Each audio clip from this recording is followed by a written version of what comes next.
Voilà les jeunes. Ici donc vous avez donc les spécialités lyonnaises. Monsieur m'autorise donc à filmer, c'est important de le souligner parce que c'est pas toujours évident.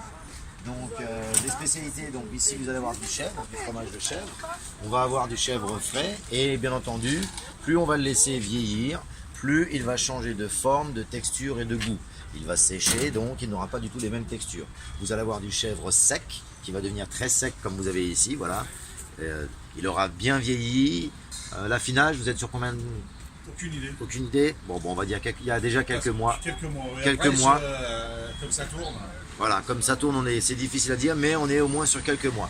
Donc vous allez avoir après différents fromages qui sont typiques donc, de la région, du Saint-Félicien, du Saint-Marcelin, qui sont évidemment les fromages les plus répandus quand même du côté lyonnais. Ensuite vous allez avoir du Morbier, vous allez avoir vous avez donc de la Tome, il y a du Morbier, de la vieille Tome, du Saint-Nectaire, voilà. Donc c'est un peu les fromages qu'on va avoir dans la région lyonnaise. Hein. Bien entendu, on n'oubliera pas le reblochon, mais c'est plutôt la Savoie, mais bon, on reste quand même dans la région Rhône-Alpes. Donc voilà, vous avez différentes spécialités. Vous voyez donc le saucisson en brioche, bien entendu, qui est une spécialité lyonnaise à ne pas négliger, avec une sauce au Porto.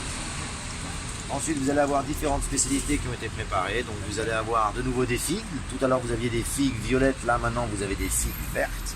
On ne les utilise pas de la même façon. Les différents saucissons qui peuvent être mis à disposition et qu'ils proposent, ainsi que, bien entendu, des merguez, des chipolatas, et bien entendu, tout ce qui est le saucisson pur porc artisanal qu'il y a dans la région lyonnaise.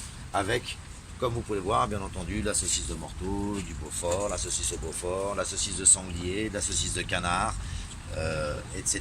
Donc, vous avez ici donc canard, noisette, Beaufort, pur sanglier, pur porc ou âne. Voilà. Donc ça, c'est un petit peu la charcuterie du pays que vous allez avoir. Et on va arriver toujours sur le même marché, sur le même exposant. Quelques présentations de pain, voilà. Et des petites spécialités qu'ils vont avoir, je suppose, qui doivent être fait maison, à grignoter vite fait sur le pouce parce qu'ils sont toujours aussi gourmands, je vous rassure. Pendant qu'on fait le marché, bien entendu, on grignote quelque chose avec quelques petites spécialités qui sont vraiment typiques quand même de la région. Hein, vous avez les petites tartes.